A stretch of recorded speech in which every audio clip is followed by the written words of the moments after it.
Dear student, কেমন আছো? I hope প্রত্যেকে শুধু ভালো নয়, ভীষণ ভালো আছো। স্ক্রিনের ওপর একটা কোশ্চেন দেখা যাচ্ছে, যে কোশ্চেনটা আমরা প্রথমে মন দিয়ে পড়বো, বুঝবো এবং তারপর অঙ্কটা করবো। ওকে, কি বলেছে দেখো। এন সংখ্যক লোক এন সংখ্যক দিনে একটি কাজ করতে পারে। কি বললাম? এম সংখ্যক লোক এন সংখ্যক দিনে একটি কাজ করতে পারে। নিম্নের কোন শর্তটি শুদ্ধ? অপশন এ আছে এম ইন্টু এন অপরিবর্তিত থাকে। অপশন বি আছে এম বাই এন অপরিবর্তিত থাকে। অপশন সি আছে এম প্লাস এন অপরিবর্তিত থাকে এবং অপশন ডি আছে এম মাইনাস এন অপরিবর্তিত থাকে। ওকে, বুঝলাম, মোটামুটি বুঝলাম। এরপর আরো একটু ভালো করে বুঝবো অঙ্ক করতে করতে। ওকে, কিন্তু তার আগে চ্যানেলটা সাবস্ক্রাইব করে নাও। আই হোপ তোমরা করে নিয়েছো। চলো অঙ্কটা বলছে কি করে নিয়ে একবার দেখো।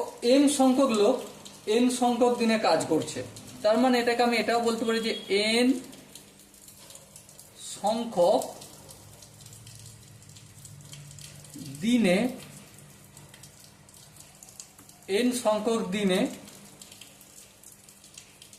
কাজটি সম্পন্ন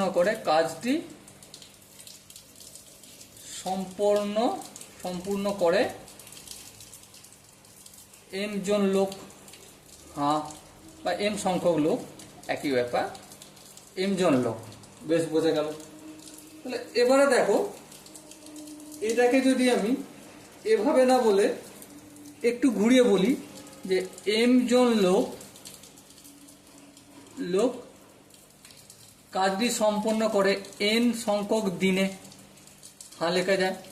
তাহলে একজন লোক কাজটি সম্পন্ন করে, একটা কথা বলো, লোক সংখ্যা কমছে কিন্তু কাজের পরিমাণটা ফিক্স আছে।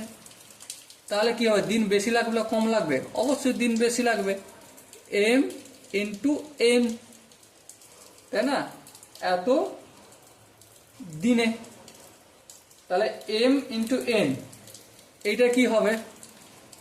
M N.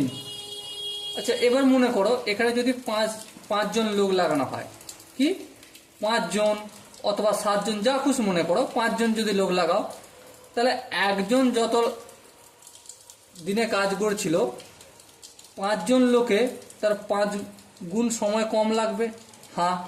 তাহলে ডিভাইড হবে 5 দিয়ে। যদি 7 জন লাগে তাহলে কি হবে? 7 দিয়ে ডিভাইড হবে দিন সংখ্যাটা, তাই না? ঠিক।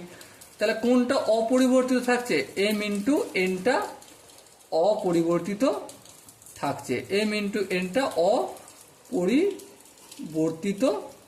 থাকবে। সময় ডিয়ার অপশন, এখানে যে 4টে অপশন আছে, এই 4টে অপশনের মধ্যে কোন অপশনটা ঠিক?